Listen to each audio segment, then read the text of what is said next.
Hopefully we don't get no lag. Let me turn this up. All right, ladies and gentlemen, we are back with episode 42 of Zed Daily. Today I have UpperMoon Racing, aka Bonnie Parker Zed. How you doing, my friend? What's up, man? What's going on? Finally here. Yes, sir. Glad to have you. So before we get into Zed Run and your story about Bonnie Parker, I want to start about your journey into crypto. What was that like, and then how did you find crypto? Well, my journey into crypto was I kept hearing about it at work, like, oh, the NFTs are a new thing. NFTs are a new thing. And I kept hearing about it. So I'm like, you know what? Let me look into it. So I started doing research and I didn't find OpenSea. I went to Nifty Gateway. And I'm like, oh, this is art NFT, and I see people flipping them. So I'm like, oh, all right. So I put in like, what, 3K? And I bought stupid ass The Weekend NFT. I bought like three of them for like 700. I was like, I'm going to be rich now. And then I kept waiting, looking. And like 2 weeks, 3 weeks, 4 weeks go by, and I'm like, damn, this thing is losing money. This thing was at 500 now. Damn. And there's no liquidity. So I'm like, oh, I'm done. So I sold that each for like, a big loss. And then I saw a video about Zed Run online, and I'm like, oh, this looks like something I could get into, something I can play, not just a picture. So I went in, and I tried to get the drops. I missed all the drops. I was upset. I was toxic. I was talking mad shit, and then you know, I just bought a horse. I bought a Z10, Jenny, for like 0.35, you know, and it was pretty good. I thought it was good until I met Dan, and Dan was like, yo, that horse is glue. Why are you running it? I was like, I don't know what I'm doing. It's winning. He's like, yeah, but as soon as you get into class 4, it's going to lose. And that's what happened. So, So you got in around a drop, you said? Yeah, I got around March. Okay. I don't know exact date, but like around March, April, around there, that's when I got in. So coming from profile pictures to horses, was it still entertainment or was it like investment at this time? Well, I was trying to figure it out, you know what I mean? But I was having fun with Zed because, I was winning, and I thought it was the shit. I was like, oh, damn, my horse is good. But it wasn't that good. But no, I like the entertainment aspect of it. And then I got on Discord and started meeting people, and I just got into the community, and, it's like friends. 100%. Like I'm close with people in the Blood 2 Discord. I'm close with all of them, So it's like close friends now. So what'd you do after that first horse, and then Dan Shan telling you your horse is shit? Like, what'd you do after that to move on to your next horse? Well, then I'm like, all right, so if racing is not my thing for this horse, what can I do? So I was like, maybe coats, like, like super rare coats. So I bought a Papaya Whip Z9 for cheap, So I'm like, oh, when breeding comes, I'm going to be making money. Like that Z9, and then the prices started dropping, and then I got rid of that. And it was just like, buying and flipping small ones here and learning the game. And then finally I hit Bonnie. And then finally I had a monster. So I was like, oh, wow, you know what? And then I just kept running that horse. And then she helped me build my stable, the money she makes and whatever, and kids and selling. So that's how I started building off that. So when you go and buy Bonnie Parker, was there anything that stood out? Was it the name, the color? Like, what stood out about that horse that made you want to buy that one? Honestly, it was during the time where like people were getting good deals online, like on OpenSea. Like someone would list it and it would be gone right away, right? It was around that time where NFT Eddie was popping, where he was getting crazy deals on things. So one night I was laying in bed, like 2 a.m. I was laying in bed, I was on OpenSea, and I kept refreshing. I had put a legendary Naka, and I kept refreshing. I'm like, someone has to get a deal out there. And it said Bonnie Parker, it said 1.3. I'm like, let me check this horse out. So I went on Know Your Horses real quick. I looked at the Griffin. It was like 3.5, but I think she had lost or something like that. She had lost or something. So I'm like, yo, this horse is good. Like this, it's just, she's a U. They're just not running her right. So I went and bought it. She had like 4 races and went through. And I didn't race it after that. I was like, you know what? I'm going to put her on ice. Because Dan kept saying, yo, if you race that horse and it's a donkey, it's, whatever, you're done. So I kept holding it, but I'm like a crackhead. I can't hold on to unraced horses. I got to race them. So without telling Dan, I know he's gonna be mad. Without telling him, I put her in a race, and then she pulled like 6 odds. So I was like, oh yeah, we good. So like, how did you figure out this horse? Like, did you know straight after that first race, like it was good, or was it like later down the line, you really figured out this is like one of the best horses? Well, in the beginning, I thought the horse was okay. It was pretty good. You know what I mean? Because I was in steep chat, and I really didn't know how to value horses that well. So I had a feeling it was good, but then other people were saying like, oh, damn, she's pulling 6s and 3s. That means in class 3, that means in class 1, she'll probably pull 8s and 9s, and that's what happened. And from then on, it's just been a love and hate relationship because you know how U-shaped horses, sometimes they don't want to run at all for days. And I've been wanting to sell her, and then she comes on a streak like 4 in a row. Like, it's crazy. It's the highest highs and lowest lows with a horse like that, right? Because you can win, but it's just like you don't know how long the streaks of the 10 through 12s are going to be, or the 1st through 3rds, right? Yeah, because the field doesn't matter to the horse. Like you horses like that, the field doesn't matter. It could be donkeys or elite horses. It's just if that horse feels like running that day, no one can beat him, or get beat by straight donkeys because they don't feel like running. Dan calls it ordering hot dogs, like she didn't want to run. She was at the concession stand ordering hot dogs while the race was going. Okay.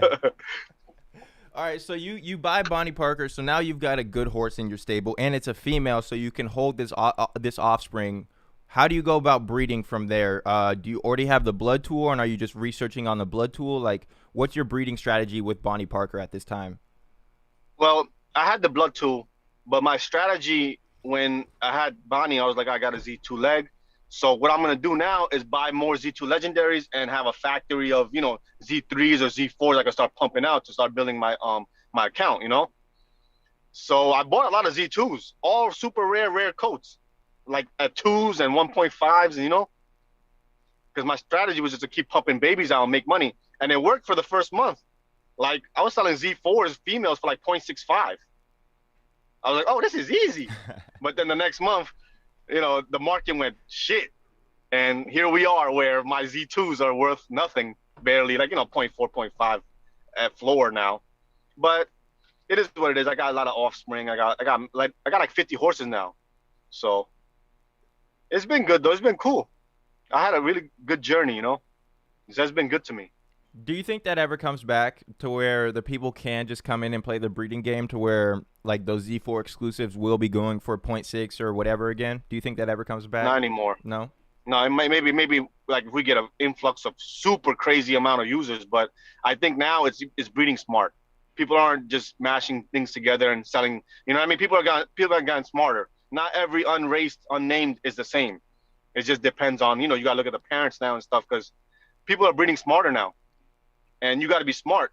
Like if you want to spend your money and buy unraced, you've got so many options now. So what do?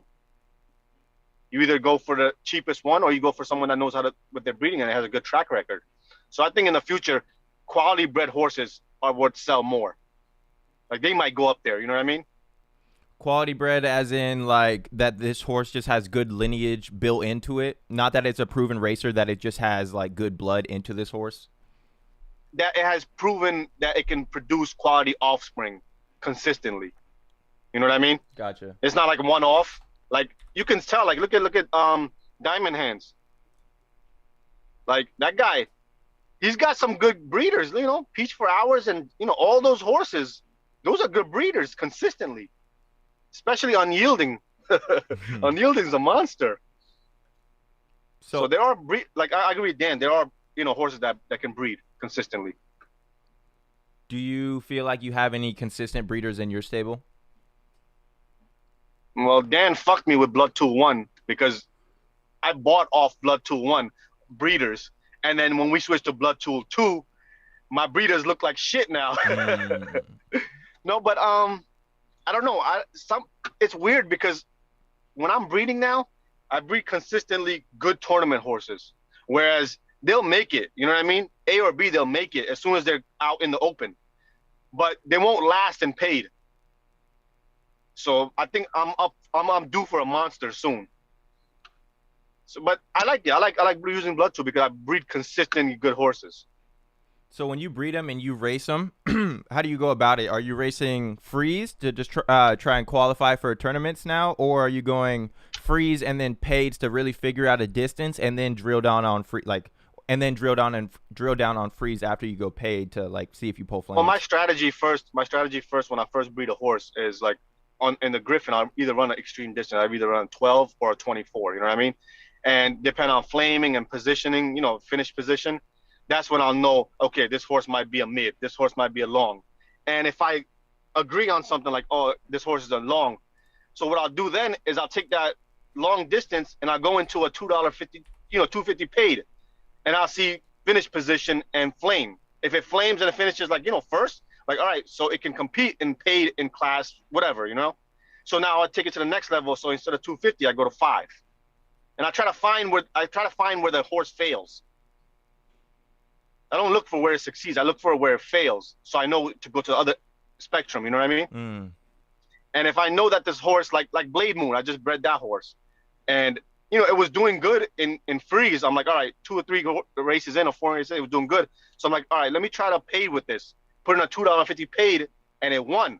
So I'm like, all right, it can compete. But then I put him in a $5 paid and it didn't win. So now I know what kind of horse that is. And, I'm going to just run that horse for tourney and maybe sell it in the future for somebody that wants a nice $2, $50 winner. Where if you drop him to like class 5, he's going to clean up. So what if so like you said, he flamed in the $2.50 and won, but what if he flamed in the $5 one but didn't win? How would you look at flames but no win in that one? I would keep running him at that distance to see if he consistently finishes in the middle or the end.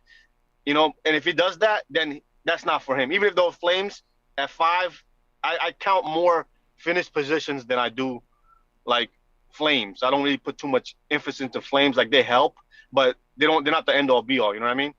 Like I look at finish position. That's what I look at. Plus the other horses in the race. Like I've seen POP not flame and still trash every horse in the race. Because of the So high it's not win just equity? flames. Yeah, yeah. POP not only strong, but it has distance preference and it has high is variable. Like variance is high on that horse too. Like it'll burn a lot of Z1s. Now, would you rather have a high variance horse like Princess of Power, or would you just have a high consistent horse, let's say like who's a really good consistent horse? Like terms of engagement, which horse would you rather have? Nah, no, but POP is consistent though. Okay. I Is would rather it have POP than Bonnie because Bonnie is really? you. Yeah, I'd rather have POP because those distance preference horses, they're consistent like together. You know what I mean? Like POP will beat a lot of 2400 specialists if she's better than them. Hmm. Bonnie, even if she's better than a lot of 1800s, she won't win because of variance. She'll lose to donkeys, but she'll beat like fucking Barack and Jumbo and all them. So it's weird. Like I take POP because consistency because I know Bonnie's just entering every $5 race, and at the end of the day you're gonna be profitable. But it's just like I don't know. POP is more tournament ready. Like she'll go through. Me, like Bonnie and Diamonds, we need a good run. Yeah. Like we make the tourney, we need that 3 in a row, like bang, bang, bang. We can't play games. No, no, for real. So, that's interesting, man. I didn't. So POP's like a distance preference synthetic U then. So it has a down button and then an up button. Yeah, and like I think POP has like good variance too, because like even if she doesn't flame, she still wins. You know what I mean? Like flames don't mean nothing to that horse, even though she is a strong flamer too. So I take POP over Bonnie any day. That's I mean, interesting, I huh? hate to say it, but I would. Like a synthetic U, you wouldn't expect it to make it to the grand finals and compete in the distances like top to bottom because it's a synthetic Yeah, U. You'd expect it to tank, but that's amazing that he makes it into like the grand finals almost every time with I that don't think horse. it's a complete U though. I don't think it's like a U where it's first and 12th. I think it has variance and it places a lot of times in like first. You know what I mean? And it is a strong horse. Like Diamonds and Bonnie, we just pick a distance and we put them in there. It's hard to control the ups and downs. With POP, you can control her. You can control the down buttons. You can control up. And she performs. So I don't know. How do you go about racing on a day to day or a weekly schedule? Like tracking profits? Do you have like I'm not entering Yo, $10. I'm only going to enter the $5 today and just grind these out. Like what's your racing strategy or your honestly, process? I'm not racing much lately. Mm. I guess I breed some new ones, run them a little in tourneys, see if I get lucky. And with Bonnie, I don't honestly. There's no strategy for me anymore with Bonnie because I don't know what's going on. So what I'm doing now is just throwing her in any free 1800 just to mess around, or throw her in a paid $5 1800 just to mess around because I'm bored. It's not for money. It's not for anything. It's just I like to throw the Bonnie. I like to watch her run, so I just throw her in there, see what she's doing. But right now, I really don't have a strategy. It's just I guess breeding and running the horses to see if they qualify in tournaments because it's hard to qualify a horse that's already in C1. You need to breed a new one that starts off in 4 or 5 and has that space to run up. Whereas the points won't really kill it and the competition isn't that strong. But like I got Z2s that are in class 1, and if they were in 3, a run up from 3 to 1, they will make the tournament. But if they start in 1, they're not making shit. Mm. Maybe a pity point, but other than that, that's it. They're stuck. They're gone. So I'm running out of horses to run in tourneys. Well, let's talk about that because like I saw Arbitrage tweet about it yesterday. Like the Class One horses absolutely get killed in these tournaments. You're going up against the best of the best, and in the first round, you're going up against the best of the best again. Like Yeah, it's not fair at the top level. So what do you want to it's see not an easy change road. for the May Class One tournaments? Well, I think first Elo will help. It will really situate horses but they need a wide elo, not too close where every horse, every race, I don't want it to be a gamble, a coin flip, but wide enough where we could pick. You know what I mean? Like you don't want the class one monsters with class five, but you want the class one and class two a little close together. So, we have options. You don't want to put all the monsters with high elo in one class where it's going to be the same thing. We're just going to run against each other and trade money between hands. Right. That's it. And from what KC was saying, he's right. Like there's no incentives about class A. Like once you get there, it's a death sentence. Because even $2.50 races, like 1,800 where I put Bonnie in, it takes a day sometimes to fill. And like that's not fun. And you can't really make money. Like that's why POP is bringing the class two. Class two, he's gonna clean up, and it's gonna be fun. And I respect Casey because he's trying to do it the right way by going into one, but it's just no action there. No matter if you try to do it the right way or not, there's no action there. It's incredibly slow, and you can't get mad at those guys for leaving, right? Because just like you said, with those $2.50 races just sitting there for hours, man, it's like, what are we doing here? Like a $2.50 race takes 5 hours to fill. It's like, geez, man. Yeah. It's rough. But not only that, even the free races take time to fill. Like in class 5 or 3 or whatever, you get into a 1,200 free, before you click another button, the race is already running. Yeah. You know what I mean? But with class 1, I could get into a race with like 7, out of 12 and be the 8th horse, and then I go get something to eat, come back an hour later, it's like 11, 12 still. I'm like, damn, a free one. So it's just like, they got to do something with class 1. So when you said you're not running Bonnie Parker with the current the way current things are, talk about that. Are you saying your horse changed from 2 months ago to today? What's the changes that happened with your horse? Well, one change is that she's not hitting her top speeds anymore. Like if she went from 112, placing first a lot and placing 12th a lot to now doing 12th and 6s and 5s and weird numbers that she never pulled before.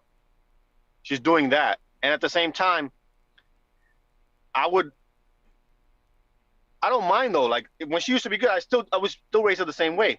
Like I would get into 1,800. That's the distance. I'm going to stick to that now because I know she performs well there. So $2, $5, I'm still going to just throw her in there. 2, 10, 5, 25, 50, 100, whatever. She's getting in, just like you with diamonds. No matter what, the price is, it don't matter to the horse. Like if it's that day, he's going to win. Yes, sir. Like it's a love and hate relationship with those U's, man. I hope we have our day. I agree, but I think those horses are perfect because if you can beat the best of the best, it's like, at least the way I look at it, it's like, why would I ever get rid of this horse? Unless they nerf it and fuck with it. If you can compete against the Z1s, and the Z1s are the golden standard of the game, it's like, man, just hold on to the horse, right, and just keep racing him if you can beat him. Yeah, you're gonna fucking lose a lot, but you'll the seasons. All right, let's go into that. How do you think those U-shapes perform in seasons? Like what kind of season are you talking about though? Like when they change the meta, change how the horse performs, or? So on the roadmap, they said that there's either going to be free day-to-day racing to where you can race for free prize pools, or there's going to be a season to where you can enter your horse into a X time duration season, and then however your horse does at the end of the season, you're either ranked or you move on. I'd have to look at the roadmap, but they did say there was seasons coming. Well, without Elo, I think seasons would be a bad idea for Bonnie or any U shape because, certain on time, you win, you lose, you win, you probably lose points and stuff, for coming 12th. But with Elo, I think U shapes will get some love because they won't class up that much. You know what I mean? Like they'll lose the donkeys and lose a whole lot of Elo, but then beat Barack or somebody and get Elo back. So it'll be fun. They'll be perfectly placed. I think what they should do is Elo by distance. That's what I think they should do. That'll stop a lot of bullshit. So Bonnie, because let's say your horse is Bonnie would be like a class 1 18, but maybe like a class 2 1,000 or like a class 3,000 meters. Is that what you're saying? Yeah, something like that. Whereas let's take POP or whatever horse that has a high distance preference to the long side, to the 24. You know what I mean? That if that horse wins 24s. In that distance, the Elo will be high. But then if that horse gets into 1,000, it's trash, because it's not a distance. But the elo shouldn't be counting for each. You know what I mean? So downclassing would be kind of hard. Like, yeah, because people can manipulate elo. Like, oh, I'm a long distance. My elo is high in that. Let me just hit 1,000 and bring it down. But with elo per distance, it won't happen because no matter what you do at 1,000, it won't affect 24. So the best will stay at the best. You know what I mean? That's a good point. So I think that works out better. Because if you don't do Elo it at by distance. distance, yeah, if you don't do it by distance, there's still a way to game it. Then is what you're Yeah, saying. there's always a way to game it. You just hit 1,000s and you bring your elo down to like class 5 level, even though you're POP level horse. So I I didn't think think of that. elo by distance would be good, but Well, with a wide range, not too tight. I like that, and I like Elo in general because if I went and looked at Elo and it had like diamonds ranked at like 300 something, and I'm sure Bonnie's Yeah, up there with him too. So it's like, man, yeah, yeah. you see the top 10 horses, and I'm like, all right, I've beat all of them, and then you see the horses you're next to on Elo. It's like, who are these horses? It's like, oh man, Elo's Yeah, gonna but be it's the U nice, shape, man. right? Yeah, Right. yeah, that's what I mean. Like I Oh man. remember when I had Bonnie at a perfect position before all this tournament bullshit started. I had her at 80 class points, and I would ride that line, bro. Like 80, I would win a race, like high price C2, like $2,500 race. I would win that, and I would go to class one. Then I would put her in a 1,200, and I would lose, like come 12th, and be right in two and hit the high money. And I was riding that line for a long time until tournament started. And now I'm at 350 class points. Mm. There's nothing I can do now but wait for Elo because I need 200 races just to get to class two. And with the U, Bonnie's gonna win her down distance too. So get 6 points up, 2 points down. That's gonna be a hassle. So I'm just chilling now, just putting her any free race, 2,600. I don't care. Maybe mess up somebody's run. You being like a Batman, trying to, Yeah, I'm just throwing it to anything. If I see a race like now, I'm just doing it for fun. So if I see a race in like class one, which a person or a horse that I know, I'm like, oh, let me fuck with this guy. Let me put Bonnie in right next to him. I do that same type of shit. So, going back a little bit, how do you tell this to your friends and family that you have a horse named Bonnie Parker, you got a stable that's named after like UpperMoon Racing? Like, Yeah. how do you explain this to your friends outside of this game? Well, my close friends know, but they don't know much. They just know I have horses. Like I don't share too much about it because they're not gonna get into it. And what's the point of me talking to them about it? You know what I mean? Like I told them exactly what it is and what they need to do. It's just not for them. And my mother-in-law and my wife, and they know about my horses because that's all I do. They told me that in my phone, like in the photos, is nothing but horses and screenshots of KYH or my baby. Mm. That's it. That's my whole photos. So my family knows about the horses, and I get a little crazy. They know about Bonnie. That's it. Even my baby knows about Bonnie. So yeah, I mean, but I don't really talk to too many people outside of the thing. Like people at work, I talk to them about NFTs and tokens and stuff like that, but not Zed. Are you bullish on any other like play to earn games? Um, I'm bullish on a lot of ones that like. There's a lot of the Blood 2 members. They be bringing a lot of things in. Like we got Jack. Jack knows a lot. Jack Good Boy from Good Boy.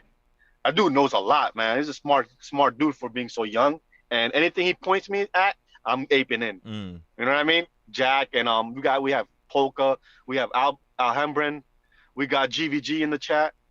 We got some killers, man. And speaking of the Blood 2, I just want to say one thing about the Blood 2.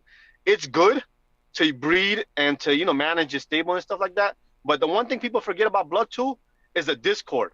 I think that's worth the 1 ETH without even the tool itself because you have some killers in there. We got KC Arbitrage, we got the Mula guys, we got GVG, we got Zerga Farms that just came in. We got Hunter from Archibald. We got every damn top stable in there, and Mm. everybody brings their experience. Not only Zed, but other NFTs. So we all help each other. So I just want that. I think that's worth more than the 1 ETH. Yeah, Just being in that room. that makes sense because you're just getting alpha, and you just get to like get to be a fly on the wall and listen to what these guys, Yeah, what and they're breeding or what they're buying, right? yeah, and these guys are like they're smart dudes. They put a lot of work in, and they got money. So like combine that, and you got a you got a crazy combination. How'd you feel When about? you gonna get into blood too? We need you in there, I don't got one each, dog. I man. I'm telling you, it's worth it. Like just the alpha and stuff, like you said, just the alpha from all these people who not only into Zed but into like the crypto. Like they're big names in crypto, like GVG, and like they can make markets move. mm.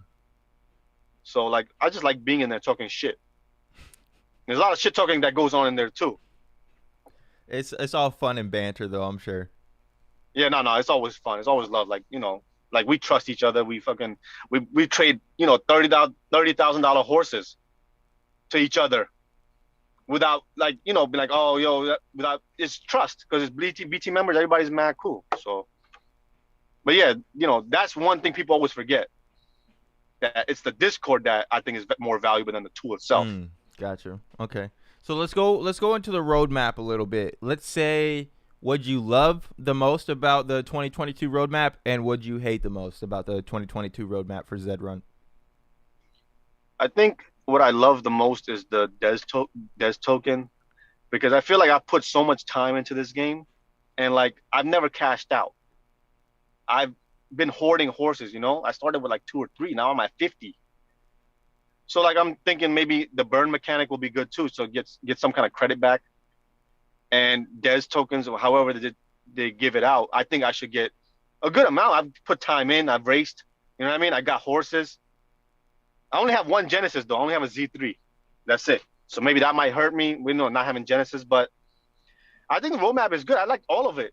I think Zed is really trying. Like they in the beginning they had a small team where it was hard for them to push stuff out, but I'm seeing them pushing more stuff out and faster now.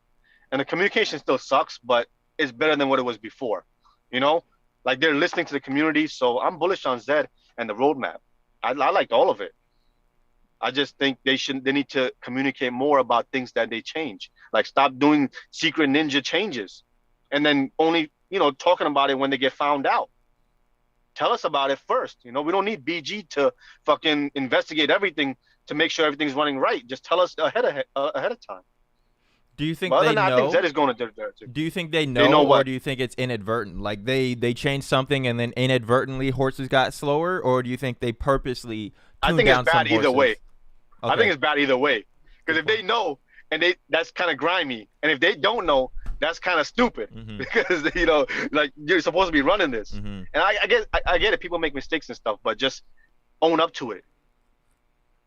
Own up to it and move on and inform the community. Like we kept saying, like me, Dan, everybody in Blood to like, yo, something is different about these horses. Some of my donkeys are running better, and some of my killers aren't running as well. And they kept saying, "Oh no, you just that's just in your mind, whatever. It's the competition, blah blah blah." And then none, and then data comes out, and it proves that we were right because we race every day. We know our horses. We know the little nuances. You know what I mean? Like we know what our horse is supposed to perform. And when you see something different, you're like, "Wait, hold up." So yeah, no, but I'm bullish on Zed. I'm with you 100%. Do you have any fears when it comes to this Zed token and how they're going to use it for either entering races or just having it hold value? Because if we're going to be getting paid out in this, right, then we need this token to like not just straight shit the bed on the first day or down the road, right? Yeah, yeah. No, you're right. You're right. We need some. We need. We also need liquidity, and we also need to have the token be valuable. We don't want fucking, like the whales or whatever. They get massive amount of tokens, and they just fucking flood the whole thing. You know what I mean?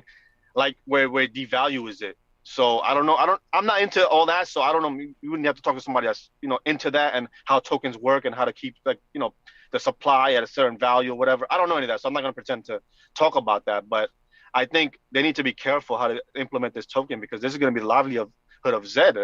This can make us rich or fuck up our investment. It could go either way. Just gotta do it smart. Yeah, it kind of eases some of my nerves that they're partnering with like people that have put out some tokens before, but it's still just like, man, like you guys gotta Yeah, you I gotta read get that. this right, right? Yeah, but I think I think Zed's gonna get things right. Like I've talked to what's the name? I've talked to Chris. What's it? Ebbs. I talked to Ebbs. I talked to him in person, and when I was talking to him, I can tell when people are bullshitting. But Ebbs was passionate. Like he wants like all the good stuff that we want. He wants it too. Like he's trying to push it out. So when I talk to him in person, that's when it put me at ease. Like, all right, this guy's as passionate as me. Like, he understands that we have money in this, like big money. Not me, but like other people have millions in this. And you can't just mess around and just start changing things like that. And we had a long conversation. And well, from what I remember, because I got fucked up that night. Mm-hmm. After I talked to Ebbs or whatever, I don't remember. I woke up at home at like 3 a.m. without my car. So, but that's another story. But nah, when I talk to the staff, they are passionate and they want it to succeed. It's not just like some bullshit that they're gonna throw to the side. Nah, but after talking to them, that's when I changed my tune. That's when I'm like, you know what? Things will happen when they happen.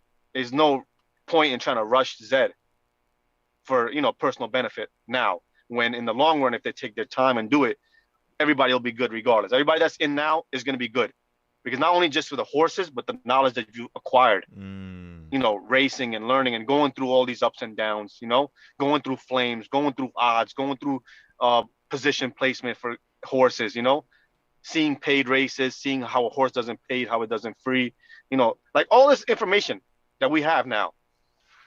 So I'm very bullish on Zed. And it gives you an edge because then you have those connections that you can leverage, right? Like if you've been in the game, Dan Chan, all these guys in the blood tool, you can leverage those connections for breeding deals. To whereas the new guy coming into the game, like he's still gonna have to go and make those connections to go and meet all of these people, right? Yeah, definitely. And like you're right, connections matter. Like when I'm in the chat, I can go to any one of these guys, Hunter, Archibald, GVG, or whatever. And if they have a Z1 that I really like that I want to breed, those guys are very open. They'll be like, all right, come on, they'll give you a good deal and everything. Like it's all family. Like, and then the next time, all right, oh, I got a nice female, you got a nice male. Let's trade babies and all that. So you're right. Connections do matter. Connections definitely matter because you get some good deals with connections, and you can do trades. So for the general audience, how do you go about breeding deals? Is it that say you have let's just go for like me and your breeding deal for example. So do you, if you have the filly, do you just split the breeding fee with the person and then you say like I get one offspring this month, you get the one next month and we split the fee, or like I'll pay the first one and then like how do you go about it? Because I'm bad with logistics. The way I do it is anybody I'm doing a breeding deal with, I'm already cool with them. They're already my boys. So it's not like I'm trying to get over them or trying to profit or anything like that. Like let's just say me and you breed Diamonds and Bonnie, right? I like to make things easy. So for like, let's say she comes up and I breed it with Diamonds, I get a baby, I send it to you, right? And then the next time I breed with Diamonds, I get the baby. And we just split the breeding cost. That's it. All equal. There's no like, oh, I want more money or I want profit or I want the baby first, or if it's a filly, I want it. None of that. Like if I tell you, yo, you get the first baby, boom. As soon as you put Diamonds in, I breed it, I get the baby, I send it to you. Next time, same shit. And then we just figure out like what did it cost altogether between each of us, and we just split it. Okay. And we each get a baby. You know what I mean? I like that. There's no like, oh, I think Bonnie's baby deserves this and that. You should pay me more. Nah. If we're gonna do a straight up deal, we do a straight up deal. I like that. Just like I was doing it with Breathless Edge. But then Poseidon did some, I don't know what he did. Because I missed Bonnie's cycle because I actually sent him Bonnie to breed with Breathless Edge. That was supposed to be her first breed when breeding opened. And he had it, and her thing reset 2 days after I sent it. So I missed the reset. And then he said that Breathless got sniped. And I'm like, damn, you got 3 babies. I mean, you got 2 babies. Bonnie was supposed to be the first one.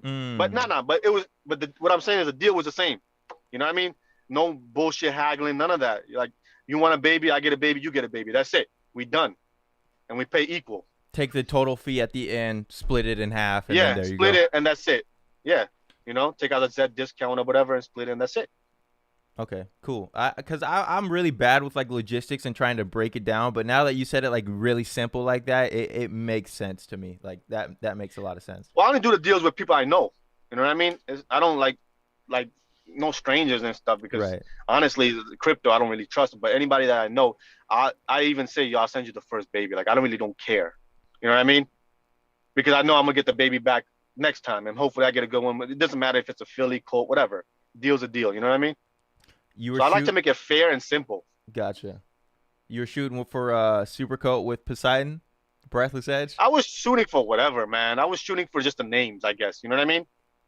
Like I don't even think I would have ran that horse if it was a super colt between Bonnie and Breathless Edge, because I know Breathless Edge produces donkeys, and Bonnie sometimes she's hit or miss.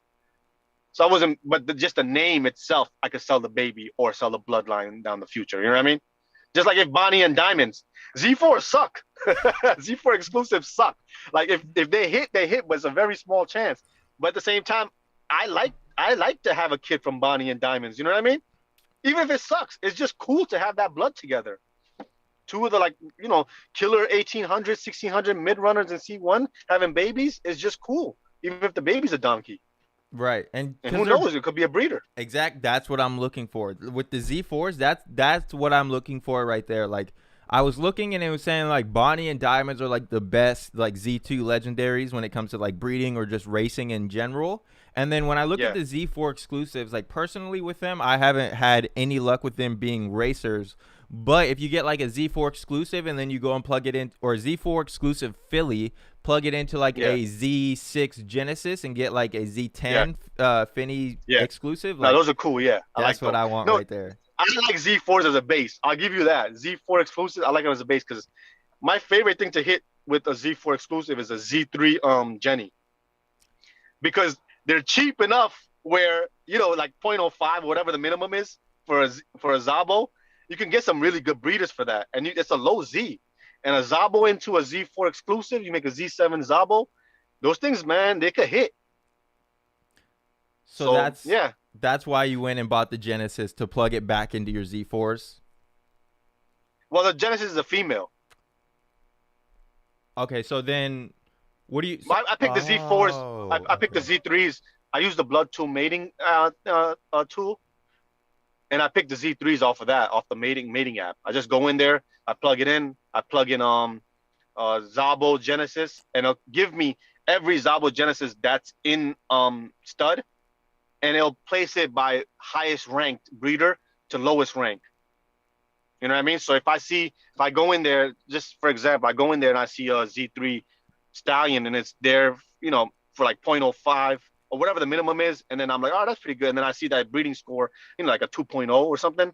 I'm definitely hitting that, and it just makes it easier. I don't have to go look at every damn, baby and everything and this and that.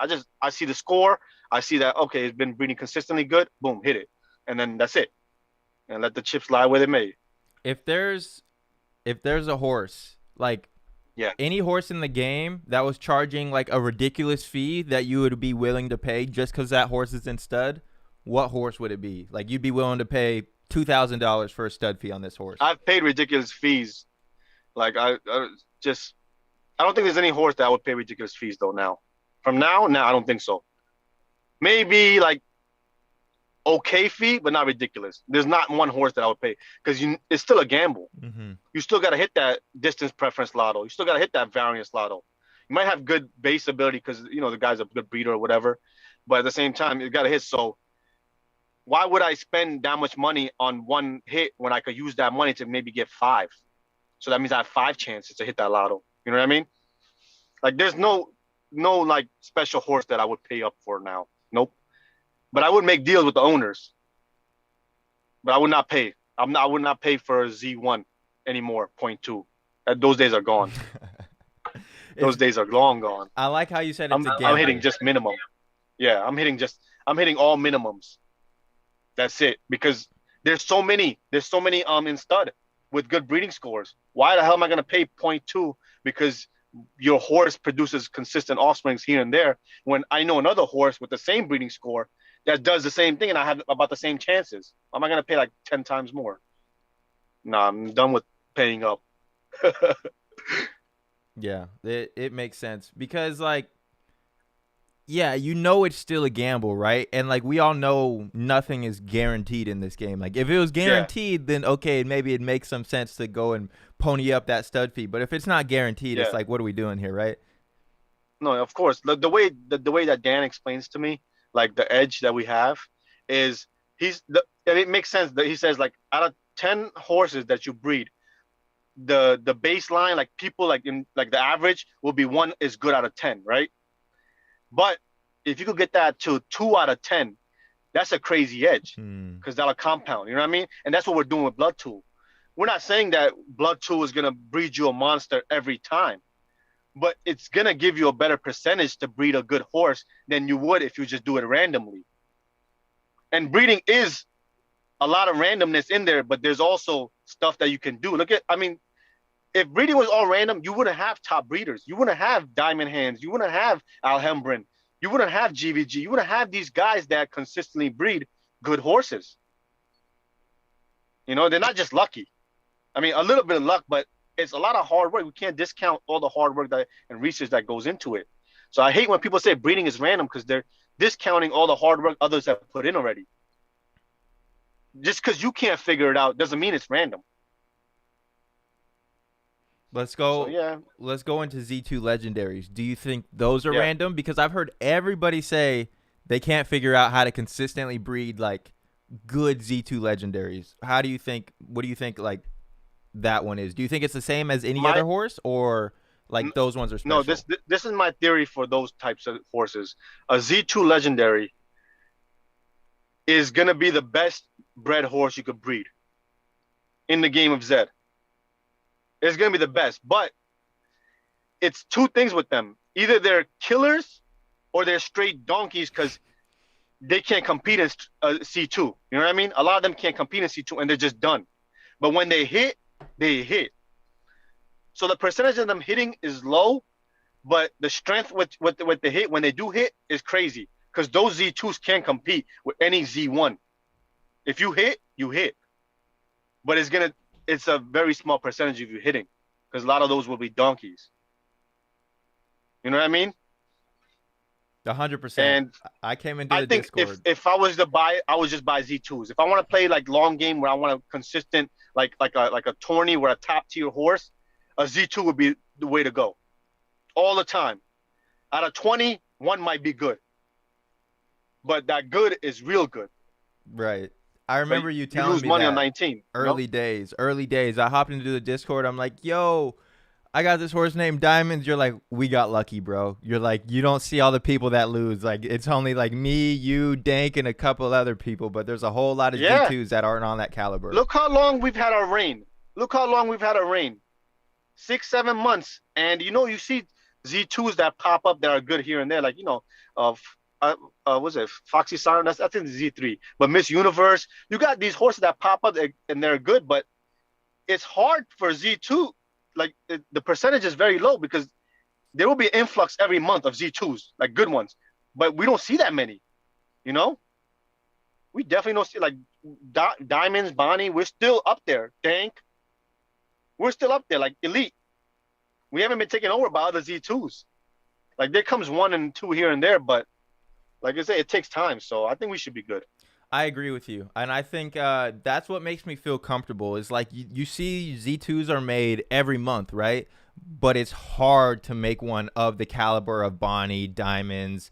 Who do we have Yeah, now? We got Double Malt, which is a new one. Evergreen Gates is a Z3 Evergreen is legendary. monster. Yep. Yeah, So there's some, but it's very slow that they trickle in, right? and it's expensive to hit. Those are big ticket lottos. I mean, the only way to stack your bets is if you got a stable full of Z1s and you're just cranking them out all day, and it doesn't cost you that much. But for someone to try to buy Z2s all the time, it's a big ticket lotto.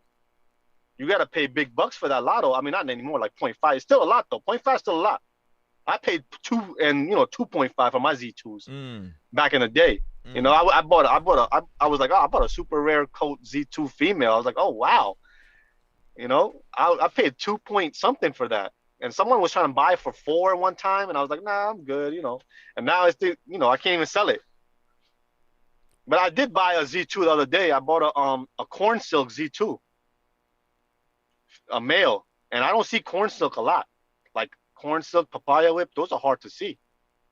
Like those things don't get passed on. You see stronghold ivory a lot. You see, a ghost, Arctic ghost or whatever, stuff like that. But So I still like colts. I don't know. Hopefully they do something with colts because I was hedging my bets by getting Z2 super rares.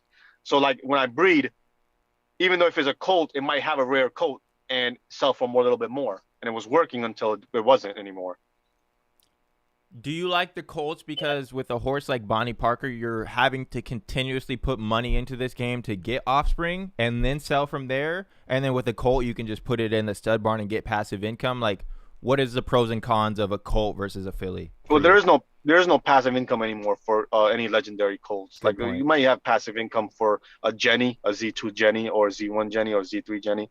Someone will hit it for minimum, but it's basically all my Z2 males now are just in house because nobody's hitting them.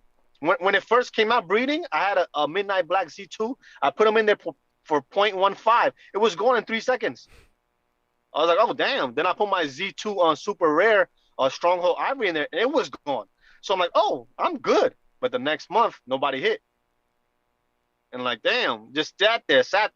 So I think my strategy is now is I got a pretty good breeding stable. So all my Z4 exclusive that I'm making now is just all in house. I send all my colts to other stable, and I just hit them with every female, man. It cost me cheap. It doesn't cost me much, and I just run all those horses through tourneys, and hopefully I get lucky.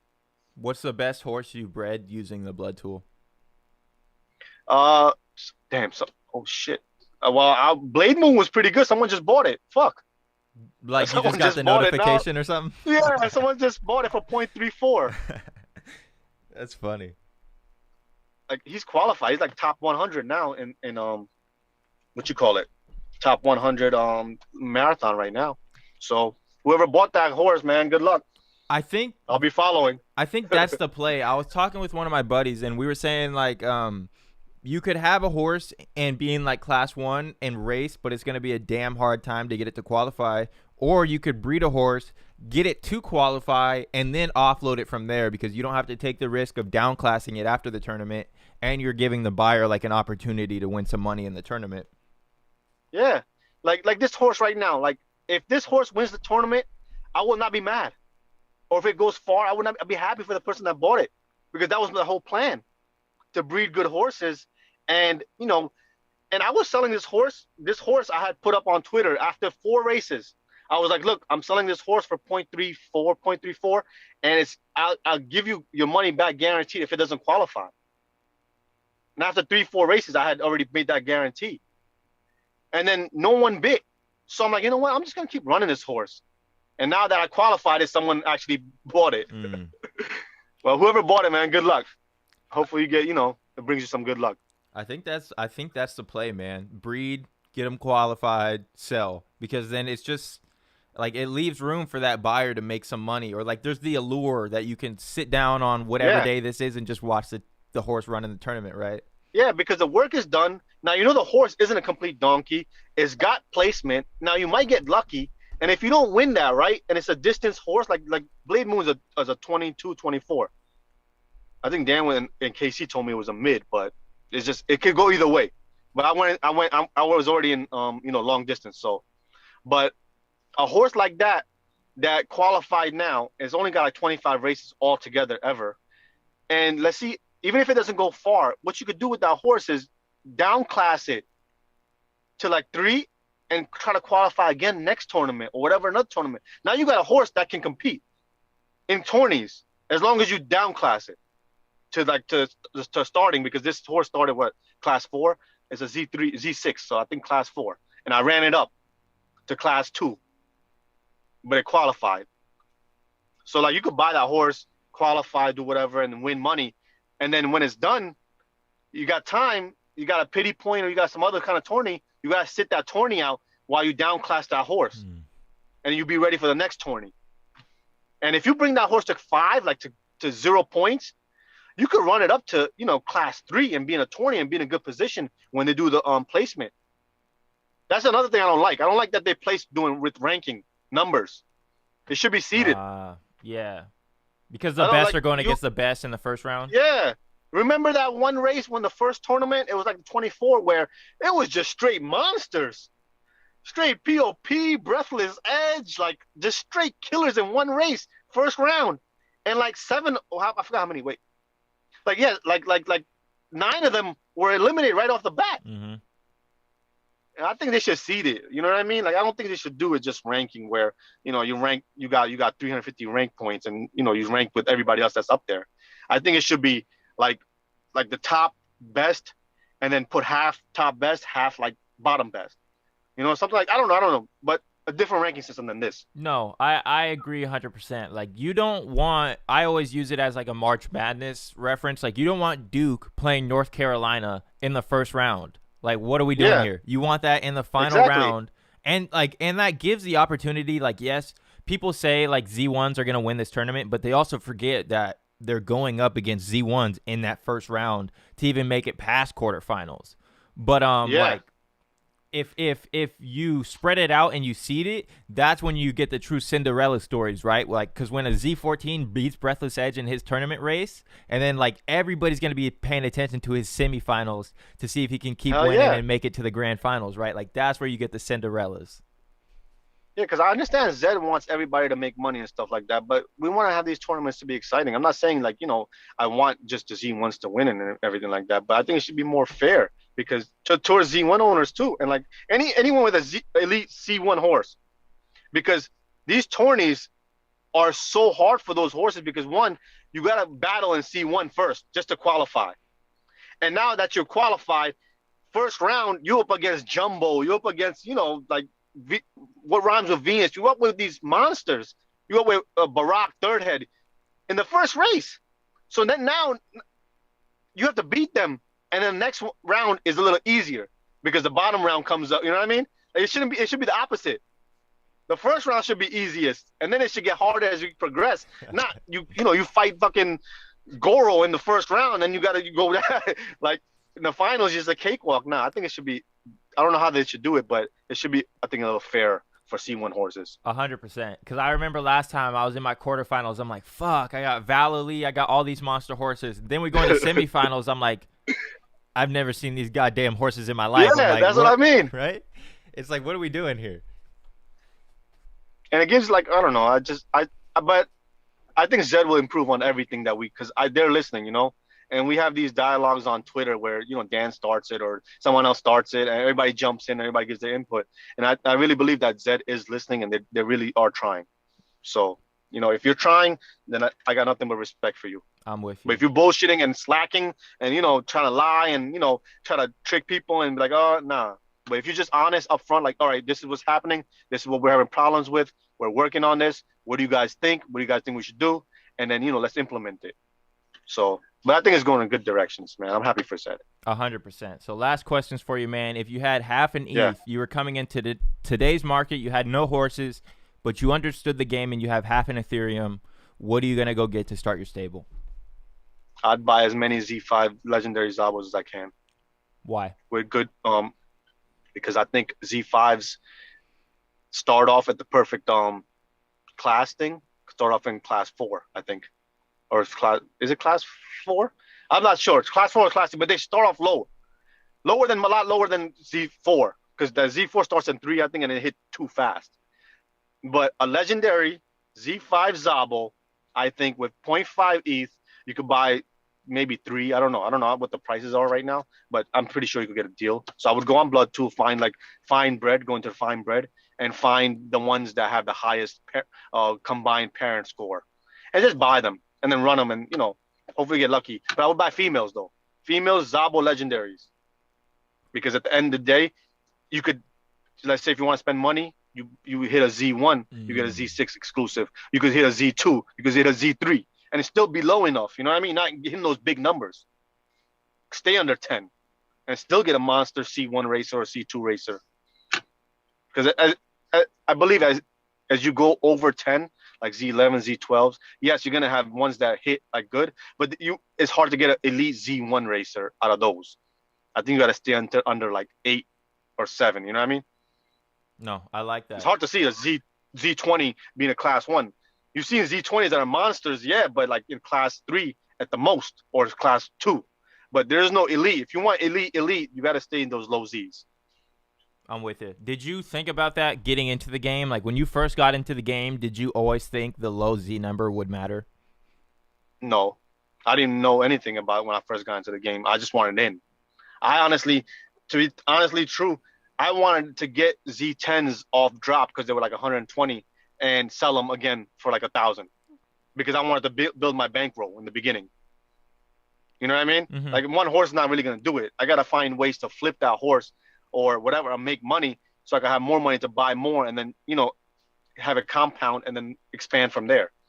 So I wasn't really even looking at low Z's. I was dreaming. I was like, oh, I wish I had a Z2 Legendary or something like that, like or Naka. Like it was cool and all, but I knew my limitations. I wasn't gonna break the bank trying to get one. I think I had more fun flipping up. Like you feel more accomplished once you flip up to that thing, or instead of fucking calling your bank and saying, oh, I deposit this and I'll buy this. And I don't got it like that, so I can't do that. No, it's I gotta hustle. yeah, it's better. You hustled, you made some moves, right? Like you flip this, flip that, move Yeah, to this, move to that. All right, and now you we're up learn. here. Exactly, right? It's not just like writing a check and then you be like, oh, I'm good. Nah, you learn. You went through all the ups and downs, so you're smarter, you're better, you're tougher. Mm-hmm. So I like it, man. I like the journey. If I gave you the keys to Zed Run, you can change one thing. You can bring back odds, take away fatigue, take away whatever you want, or bring back whatever you want, or add whatever you want. What would you change to Zed Run and why?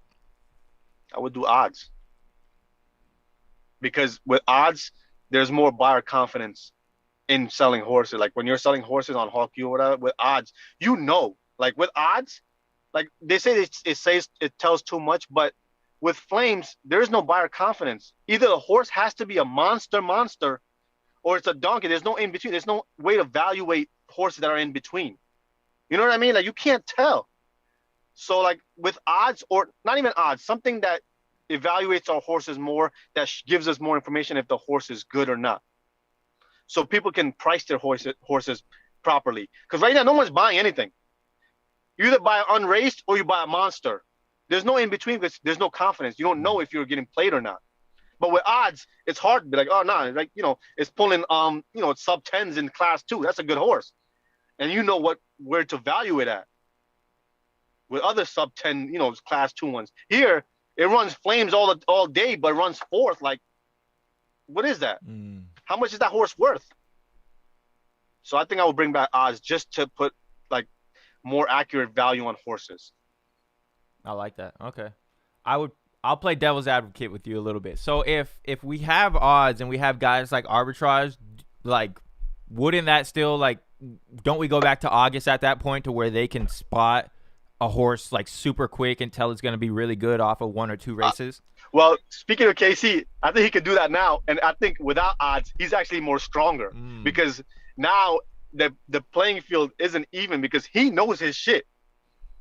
So odds will actually help us common folk evaluate horses good. We're in the dark. KC still knows what horse is what. I think it'd be better with odds. I think it wouldn't make KC much more of a monster than he is already. It's hard to go higher than he is already. That dude is smart, man. Yeah, he's a smart guy. That dude, he knows how to evaluate horses and stuff. Like, and he's a good dude. Every time I hit him up, any questions I got, like, hey, KC, what you think about this horse, mid or long? He'll answer me right away. So I don't think odds will actually make him stronger. I think it'll make everybody else stronger.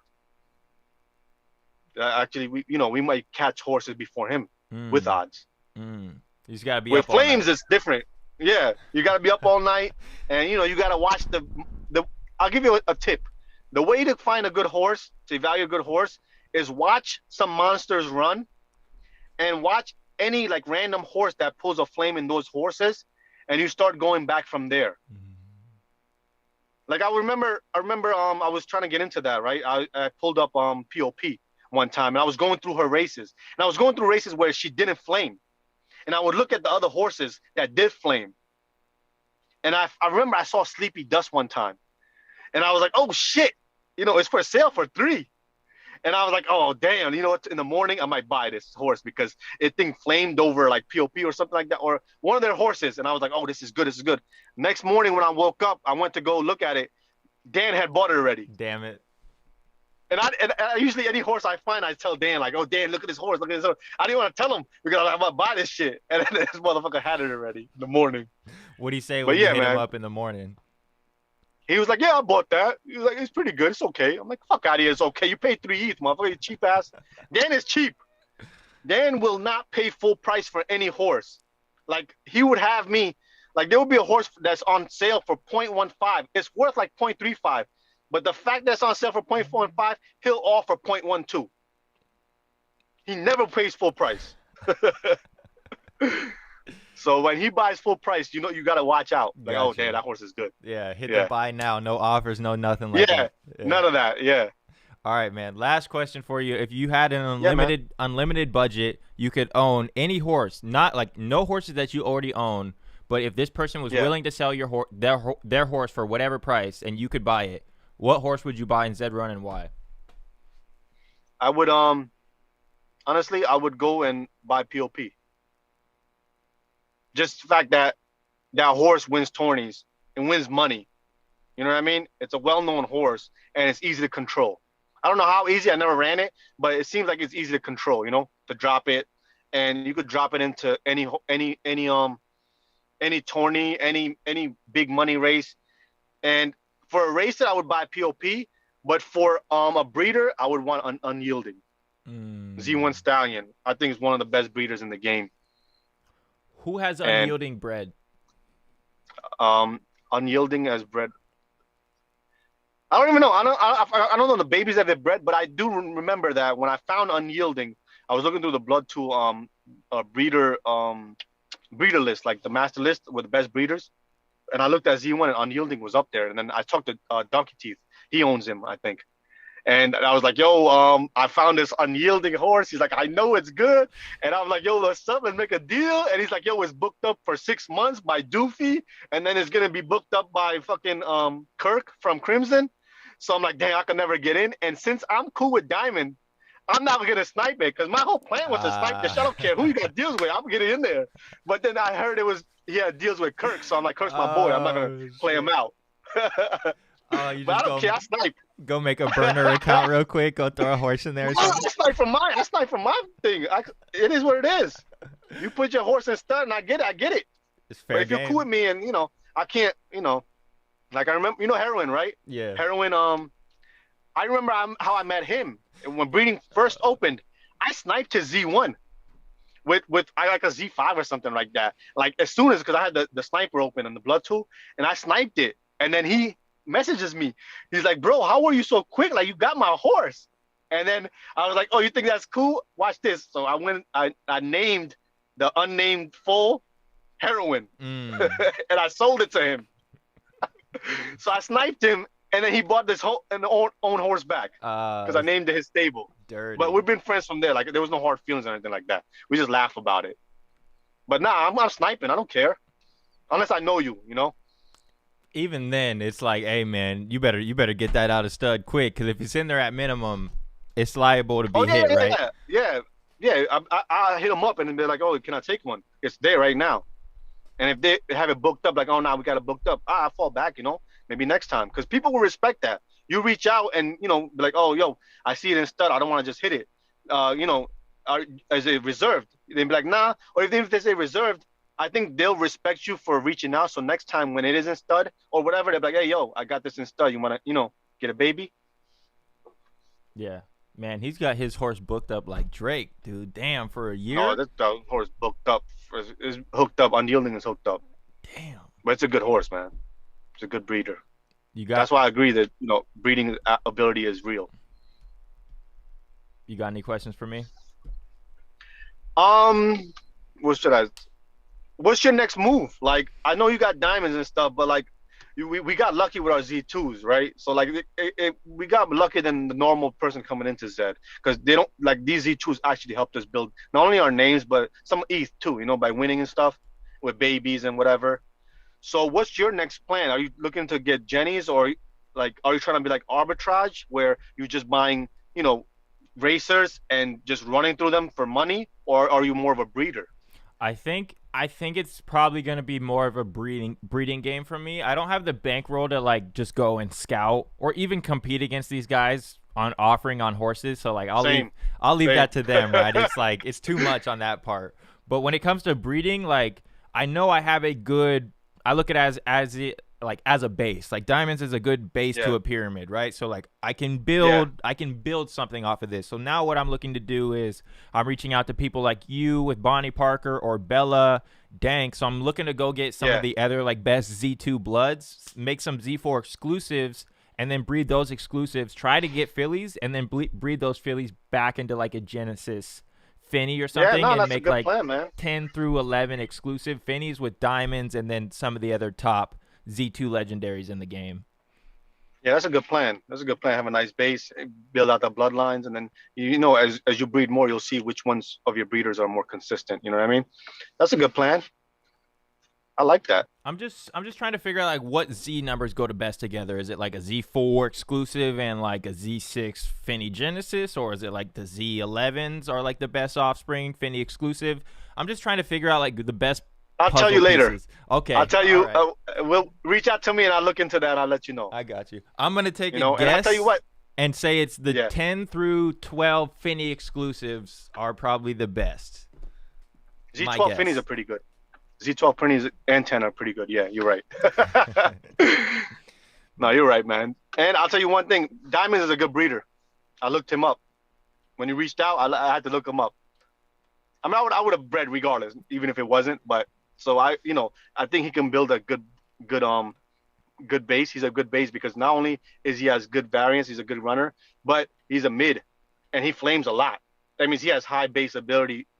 So that means you got all those boxes checked for a good breeder. Right. You just gotta hit that distance and variance lotto now.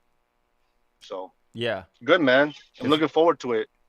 100%. Me too, man. I'm excited to see what we can make. And yeah, man, I had a great time talking to you today. It was nice meeting you. Same, man. You got anything else? Nah, man, I'm finally happy to be on. I've been flaking for days, but I got a young baby and stuff, so I had to come out the car just to talk to you. I'm like, I can't flake on this brother again. Hey, it's all good, man. I appreciate you. Thank you so much for coming on. And Yeah, man. yeah, Thank you man, for I'll having be me, in bro. contact. Yeah, no problem, dog. Yeah, man. Peace. Have a good one.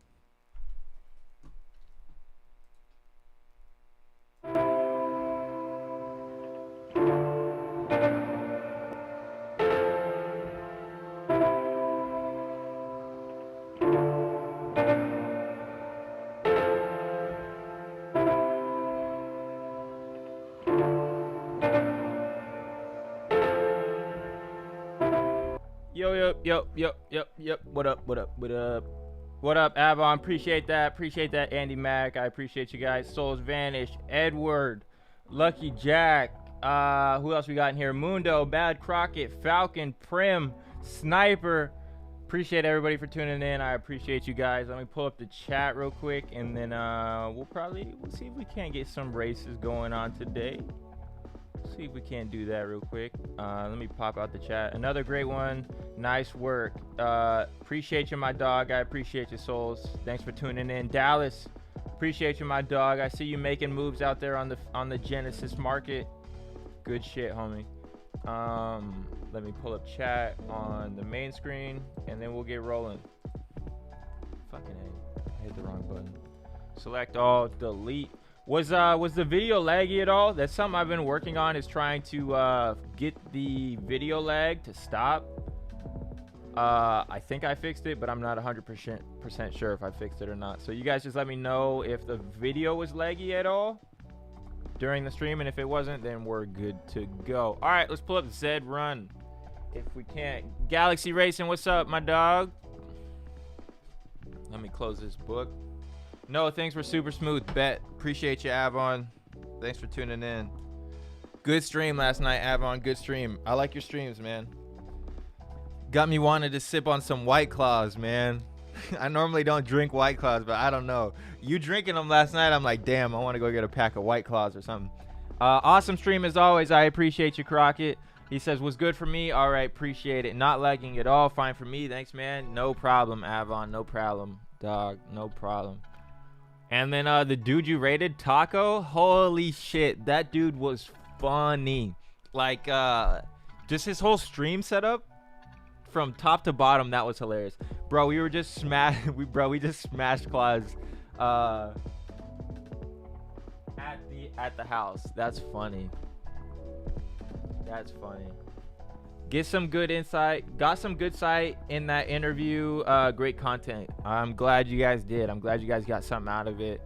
I definitely got something out of it, especially with the breeding deals. Like, I don't know why that's so confusing for me, like the logistics of a breeding deal. But when he just said, like, yeah, you take whatever you guys paid at the end, split it in half, there you go. I'm like, all right, that makes sense to me. Taco stream setup is a freaking party. Yeah, man, he's got it really is a party, dude. He's got like the sit down screen. He's got the good music. He's got the good overlays. But then when he like stands up and he does all the goofy shit, dude, oh my God, I may have shed like 1 or 2 tears just laughing last night. But we'll see if we can hop in some races today. I honestly don't even really know if I need to race today. Just drop a like button for me if you guys are still in here. Just drop a like, hit the subscribe button if you haven't. Helps your boy out a lot. Just hit the like button for your boy. He said the yacht, the Lambo, the theater. Yes, man. The theater had me cracking up. But when he goes like this, he talks like this, man. He's like taco stream. His hands move like this. He cracks me the fuck up. That dude's hilarious. I was like, what am I watching? Because I remember you saying, like, all right, we're going to raid Taco. And I was like, all right. I could have swore he was a different guy. And maybe I mistake him and Mizkiff. I don't know if him and Mizkiff are like, or him or like his partner stream on the same Taco like channel. But damn, he was good, dude. He was really good. All right, so we're ranked 140 with diamonds, 350 with keep it 100. So we'll race him today since we're gonna need to. We'll race him in a 2000, I believe. So we'll toss him in this 2000 right here.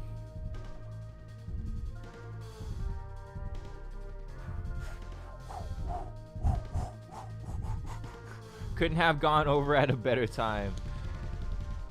Yeah, that shit was hilarious, dude. Do I want to race him? Oh man, let's go look at standings in the mid runner. So he's at 350. Let's go see what 384 is looking like. Oh, I'm still recording. I'm gonna have to edit that part out. I'm gonna have to chop all this shit out at the end, and so I can post that as a standalone podcast. We got solo stream tomorrow. Avon, if you ever want to hop on stream, since I was gonna message you last night. I have Tuesday and Wednesday available. If you want if you ever want to hop up on stream and do an interview, Avon, I have 2 days available. Since you're always in here in the mornings. All right, so there's diamonds. We're at 140. He's good. Rank 250 and below is probably safe today, don't you think? 250 and below, yes. I only really get worried when I hit like 360. So like 360 and above, when I'm only like 24 away from the cut line, is when I get worried. But I think 250s would be good. I would look into changing my strategy into my bread. I will look into changing my strategy into my bread Z4 knock exclusives. I like that. That's my plan right now with the Z4 knock exclusives. Breed those into Genesis something, you know. I'm at 348 with sweater weather. Not sure if I should race either. Yeah, I want to go look. So like I've made the mistake of racing too early sometimes, and so what I'll do is I'll scroll down and I'll see like who's next to me and what comparable numbers. Like if it's a big discrepancy from me and the next person, I might sit. But if it's pretty close, then I'll get to racing. He says Tuesdays are tough for me, but I can let you know for sure. It would have to be on my lunch, but I could probably do it. Sounds good, man. Yeah, I got Tuesday and Wednesday available this week, and if not this week, I got all of next week available. So no rush. Like there's some really good horses up here, like up really high. Like I'm surprised 888 is up here, Glorious Heroes up here, Jordan. Well, that's both of Wagsme's horses. I don't know why I showing both of them. But we saw Valley like up here, like man, up in these 280s and 300s. It's already some really good horses. Double Malt. I got him coming on next Tuesday. Let's see who else is up here next to us. So we're at 350. Raspberry Racing with 100 ETH. Definitely a good interview, man. Good interview style too, bro. Letting the people talk and explain themselves, unlike Joe Rogan. Hey, I learned a lot from Joe Rogan. If I'm being honest. But so 350, 28.67, 28.65, 28. Okay, so we're pretty close. Okay, so but yeah, I learned a lot from Joe Rogan, but the one interview that's really bad is if you watch Gary Vee interview Mark, the dude that owns Meta, or Mark Zuckerberg. You watch the Gary Vee and Mark Zuckerberg interview, I was like, I hope I never interview someone like that, because Gary Vee just interrupts him the whole time. So like my whole thing is like I just try and shut up. I wasn't the best at it today. Like I cut him off a few too many times, but like I'll try and shut up and let them get their point off, and then just try and interject when there's like dead space, but it's hard to time it sometimes. Happy New Year's, great interviews, keep it up. I've been learning a lot from them. Happy New Year's, Mundo. Happy New Year's to everybody else as well. I appreciate you tuning in. I appreciate, I'm glad you're learning something. All right, so the cut line right now is 28.23, and we're sitting at 340. Was that what it was? Where are we at? Okay, so 28.67. Yeah, we're probably going to have to raise because it's at 28.2, and then we have 28.6. So we only need 0.4 more to fall off the cut line. I'm sitting at hundredths and mids with 35 paid races. Wasn't even paying attention.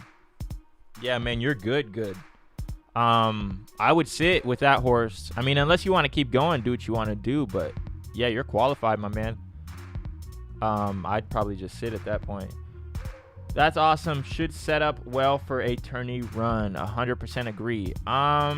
So yeah, I'll have to race, keep it 100. So let's do it. We'll race him in a 2,000 meter. I'll put him in right here. Oh, who is that?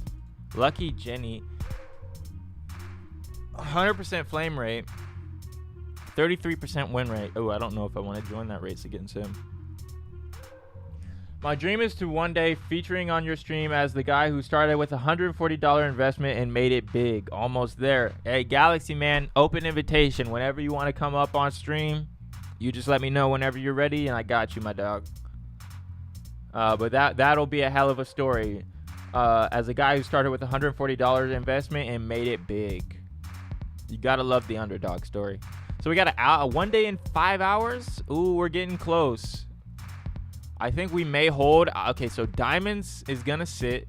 He's good. I have a Z10 and a Z9 Buter and Gin. Should I sell or breed? After watching you a while, I feel like they aren't worth keeping for babies.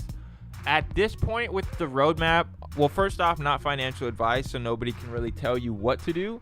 But Josh, what I would do if I had a Z10 and Z9 Buter and Genesis at this point with the announcement of the Zed token, and that you're going to be rewarded for how long you've held a horse and then the caliber of like bloodline they are, you're probably going to get more bang for your buck just by holding on to your Genesis and then accepting or getting the airdrop Zed token whenever they do it.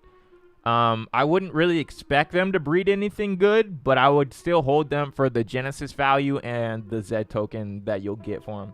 A thought for Wednesday this week. That's tourney day for Fib as well. Oh, yeah. Yeah, a thought for Wednesday this week. That's tourney day for Fib as well. Okay. Oh, yeah, I forgot about that. Yeah, if I had him, I'd hold him, and I would just get that Zed token, and because you've already held him for so long, and then they're saying that you're gonna be rewarded for how long you've held these.